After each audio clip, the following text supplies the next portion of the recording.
السلام عليكم ورحمة الله. معكم الصيدلي عبد الله رمضان، ودي قناتكم على اليوتيوب، قناة دكتور عبد الله رمضان. مع دخول فصل الشتاء بيزيد بعض الحاجات كده والأمراض، منها الكحة. هي ممكن تكون موجودة معانا طول السنة، بس طبعا بسبب انخفاض درجة الحرارة وبرودة الطقس بيكون فرصة التهابات الجهاز التنفسي أكتر. علشان كده أنا اخترت موضوع الحلقة النهاردة يكون عن دواء من أدوية الكحة.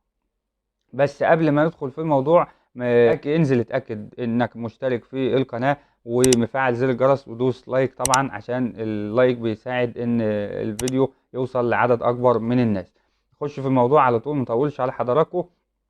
هتكلم النهارده عن دواء من الادويه العشبيه، لان بالذات موضوع الكحه ناس كتير بتفضل انه يستخدم دواء مستخرج من اعشاب طبيعيه، علشان خاطر يتجنب بعض الاثار الجانبيه اللي ممكن تحصل من الادويه الكيميكالز او الادويه الكحه الكيميائيه، زي النعاس والخمول. وبعض الادويه دي ممكن يكون ممنوع لمرضى الضغط والقلب، خاصه انه ممكن يزود ضربات القلب على سبيل المثال.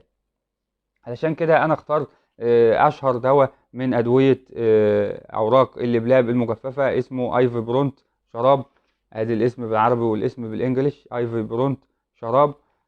شراب مضاد للسعال، مهدئ للسعال، وكمان مذيب للبلغم، هيساعد على خروج البلغم مع مرات الكحه اللي بيكون طبعا اقل من سابقتها.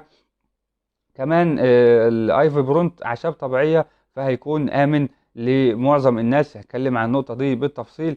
الايفي برونت يستخدم في حالات التهاب الجهاز التنفسي، في حالات المصحوبه بالسعال، سواء كان الحاد او المزمن، كمان للمدخنين، وان كان الافضل طبعا هو الامتناع عن التدخين شرعا وصحيا كمان. لكن معظم المدخنين بيشتكي من ان بقى فيه موجود على صدره بلغم، فالايفي برونت او اوراق اللبلاب المجففه بشكل عام هتكون حل مساعد وآمن معاه في النقطة دي. نيجي بقى لنقطة المحاذير، أو هل هو آمن لكل الناس ولا لأ. مش شرط إن هو أعشاب طبيعية فهو يكون آمن لكل الطوائف، بالرغم إن ناس كتير من دكاترة الأطباء النساء والولادة بيجي لي منهم روشتات فيها ايفي برونت شراب، او فيها اللبلاب المجففة ايا كان المنتج المكتوب، لان الدراسات والابحاث اتعملت عليه مش كافية، ومش بتقول ان هو امن بشكل كامل في حالات الحمل والرضاعة. لكن ده ما يمنعش ان الموضوع في النهاية يرجع للطبيب النساء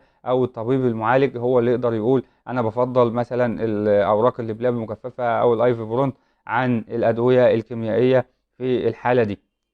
كمان في الأطفال الأيفي برونت آمن للأطفال من سن سنة فما فوق، يعني تحت سن السنة ما ينفعش ياخد أيفي برونت أو أي شراب أو أدوية من أدوية الكحة حتى لو كانت عشبية.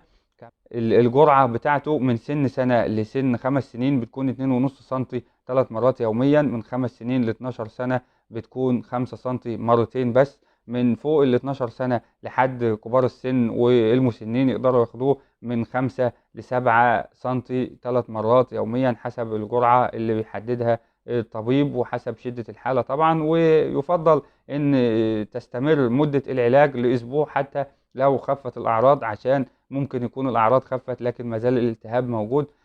دي كانت حلقتنا. اكتبوا لنا في التعليقات لو في حاجة أنا ما قدرتش أوضحها أو اللي في أي استفسارات لحضراتكم. شكرا جزيلا لحضراتكم على المتابعة، والسلام عليكم ورحمة الله وبركاته.